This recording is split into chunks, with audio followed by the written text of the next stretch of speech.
মানুষের মতো কথা বলে কিন্তু মানুষ নয়, মানুষের মতোই হাঁটাচলা করে কিন্তু অন্য কিছু। আমাদের আজকের গল্পটা ঠিক এখান থেকেই শুরু। স্যার খুব অবাক হয়েছিল, কি করে সম্ভব শুভ স্যার, তা তো জানি না, আমার ভালো লাগে করে। তখন স্যার আমাকে সাথে নিয়ে প্রায় টানা 2 বছর কাজ করেছে, টানা 7 বছর। I feel really very lucky যে আমি সব জায়গায় অ্যাম্বাসেডর ক্যারেক্টার প্লে করেছি। 9 দিনের একটা অডিশন, প্রত্যেক দিন সকাল থেকে সন্ধ্যা পর্যন্ত অডিশন হচ্ছে। 9 জন পাপিটিয়ারের একজন আমি, এবং যে একটা অ্যাম্বাসেডর ক্যারেক্টার পারফর্ম করার জন্য 9 দিনের অডিশনে আমি শিকু হিসেবে আমাকে চুজ করা হয়। আমাদের সময় এখনো মনে হয় এটা আছে যে এসএসসি পরীক্ষার পরে 3 মাসের একটা গ্যাপ থাকে, অনেকে অনেক কিছু করতে চায়। আমি পুরান ঢাকার মানুষ, জুরাইন আমার বাসা। আমি বাসা থেকে বের হয়ে রমনা পার্কে চলে আসতাম, হাঁটতাম আর কি, এদিকে ওইদিকে এক্সপ্লোর করতাম। তা হাঁটতে সায়েন্স ল্যাবে আসার পরে এক সময় আমি 98-এ মুস্তাফা মনোয়ার স্যারকে দেখে আমি জাস্ট অবাক হয়ে যাই। মনের কথা নামে একটা অনুষ্ঠান হতো, ওইটা আমার ড্রিম একটা প্রোগ্রাম। তো সাহস করে স্যারকে জিজ্ঞেস করবো কি করবো না বুঝতে পারছিলাম না। দেখতে দেখতে একদিন ওইখানে বড় ভাই যারা ছিল আর কি, মুক্তদা, মিঠু ভাই, এই কেচা, আমি বললাম আমি তো এটা করতে চাই। হ্যাঁ, তুমি অনেক ছোট।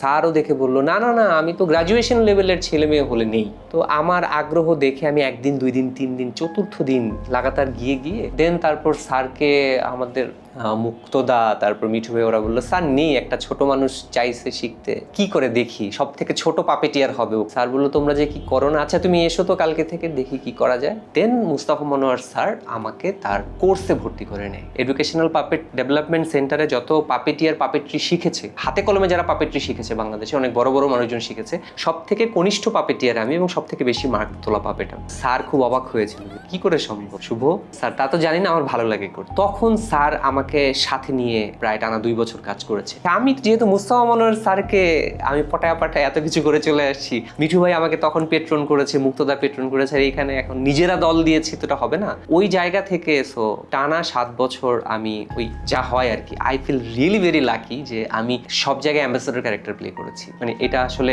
আমি হাম্বল হয়েই বলছি, কিছু গর্বের বিষয় বলতে হয়, না হলে ইন্সপিরেশন পাওয়া যায় না। তারপর ঢাকা পাপেট থিয়েটার চলতে থাকলো। বাংলাদেশে 2004 সালে সিসিমপুর আসলো, এশিয়াটিক সোসাইটি করছে। তখনই মুক্তদা আমাকে পাঠালো যে যাও সিভিটা দিয়ে আসো। 9 দিনের একটা অডিশন, প্রত্যেক দিন সকাল থেকে সন্ধ্যা পর্যন্ত অডিশন হচ্ছে। 9 জন পাপেটিয়ারের একজন আমি, এবং যে একটা অ্যাম্বাসেডর ক্যারেক্টার পারফর্ম করার জন্য 9 দিনের অডিশনে আমি শিকু হিসেবে আমাকে চুজ করা হয়। আমি জানিও না কিন্তু তখন আসলে শিকু কে, কি, কেমন। ওর একটা ভোকাল তৈরি করা, একটা জেস্টার তৈরি করা, ওর একটা ম্যানারিজম তৈরি করা। মার্টিন পি রবিনসন, উনি সেসেমি স্ট্রিটের ওয়ার্ল্ড ক্লাস পাপেটিয়ার। আমি যতগুলো টিচারকে পছন্দ করি তার মধ্যে ও একজন। সো যখন আমাকে সিলেক্ট করলো, আমাকে বলেছিল যে I just stun about your focus, very important thing.